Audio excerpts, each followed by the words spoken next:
Tonight at Westminster United Church, beginning at 7:30, Winnipeg audiences will be treated to a fantastic program from the Manitoba Chamber Orchestra with a special feature. American pianist Andrew von Oeyen here playing Shostakovich. Very exciting. He is traveling all over the world playing, what did you say, 15 different concerti I this season? signed up for 15 different concerti this season. I don't know what I was thinking. But Welcome to Winnipeg. We're so grateful to have you here, and thank you for stopping by Classic 107. It's my pleasure to be here. Well, Andrew, let's start with your pianistic journey, as you generally do when you come in to do these things, and you're introducing yourself to our audience here in Winnipeg. So the piano was an instrument that you began early on, and tell us where that journey took you. So I started lessons when I was 5 years old, and I practically begged my parents for lessons. My mom is a musician. My father is an architect. They did not push me into music. In fact, they had to kind of pull me away from the piano as a kid so I would, get my homework done and chores and all that. So I was completely self-motivated. And it's frankly, music and the piano has been the one thing in my life I have been certain about from the beginning. And just from that point on, I took lessons. I made my debut with my first orchestra at the age of 10, and then first major orchestra at 16.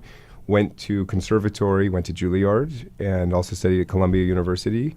And voila, that's sort of my life in a nutshell. That was the journey. So, and when I'm looking at your rep list and the stuff that you have listed, it's from the late classical through to contemporary, 20th century music, that's what I've been seeing.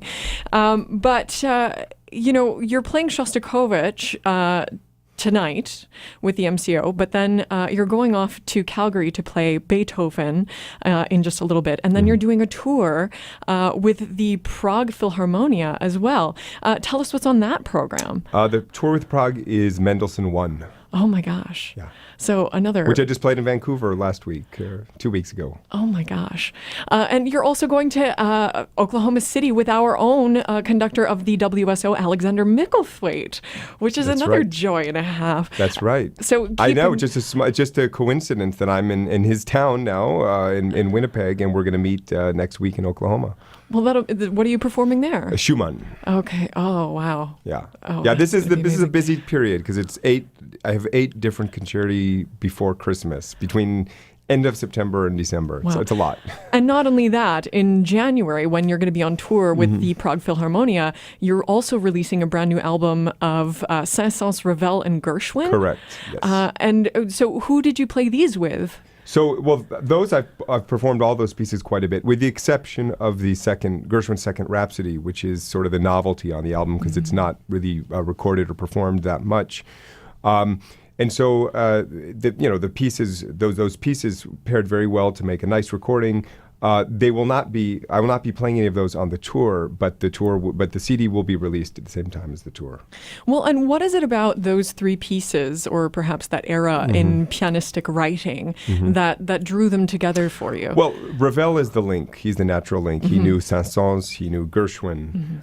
Saint-Saëns and Gershwin kind of have nothing to do with each other. I mean, you could find some commonalities in their writing, but really they were from different worlds. But there was a great cross-pollination of ideas at that time, the early part of the 20th century, between France and America. So that's kind of the theme. Also, Saint-Saëns himself had some connection with America, and he toured there.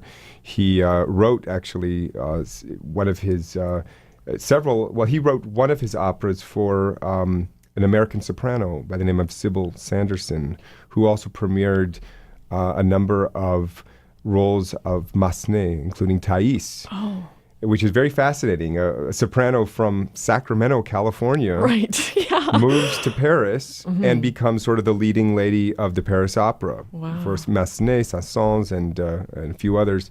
And so jump to me. I live in Paris. I was going to ask. Yeah. So here's the American in Paris. So there's a whole Franco-American theme to this album and all these kinds of connections. So, and I feel very, very close to French music, but I also feel I'm American. So I think I get Gershwin.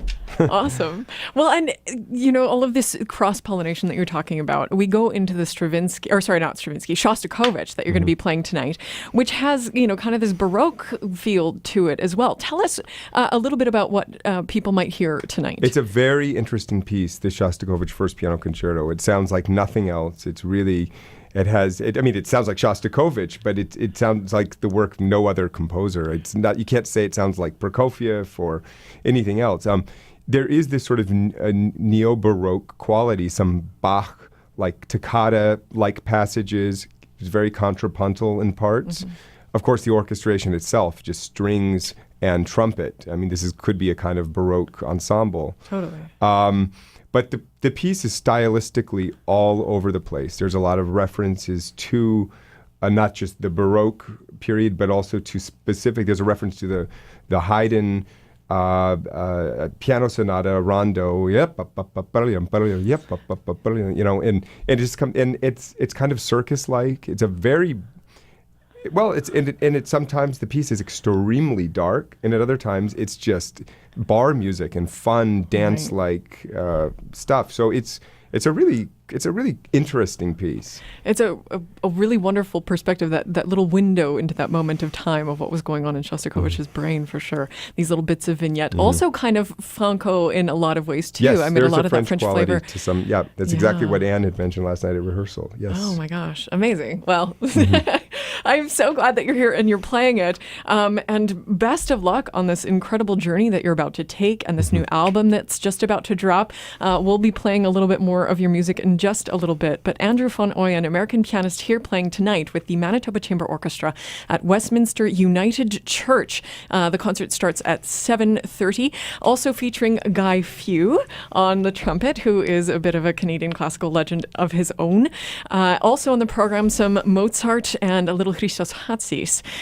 You can get more information at themco.ca, or if you can call the ticket line, 204-783-7377. They can hook you up. Andrew, welcome to Winnipeg. I hope your adventure here is great and that your adventures beyond are also amazing and mind-blowing and fulfilling with all the brilliant repertoire you're playing. Well, I'm very happy to be here and sort of away from the stress happening in America today. Oh my gosh, I wasn't even going to mention it. I wasn't even going to bring it up. We shall see. We're crossing our fingers for you, our neighbors to the south. Yes. Thank you. All right, we'll come back anytime.